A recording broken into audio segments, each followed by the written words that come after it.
இந்த நாட்களிலே ஏராளமான கள்ள ஊழியர்கள் தோன்றி சிலைகளை செய்வதும் அவற்றை வழிபடுவதும் அவற்றிற்கு ஆராதனை செய்வதும் பணிவிடை செய்வதும் தவறு இல்லை. ஏன்னா பழைய ஏற்பாட்டு காலத்தில் ஆண்டவராய கடவுளே சொல்லி இருக்கிறாரு சிலைகளை செய்யலாம் என்று சொல்லி.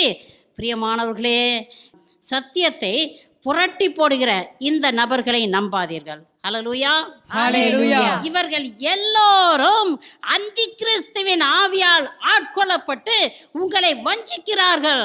நீங்கள் ஏமாந்து போகாதீர்கள், விசுவாசத்தை இழந்து விடாதீர்கள். Praise the Lord, praise the Lord. ஆண்டவராகிய இயேசு கிறிஸ்துவையும் அவருடைய இரண்டாம் வருகையையும் இறுதி தீர்ப்பையும் விசுவசிக்காத யாராக இருந்தாலும் சரி, அவர்கள் கிறிஸ்தவர்களே கிடையாது.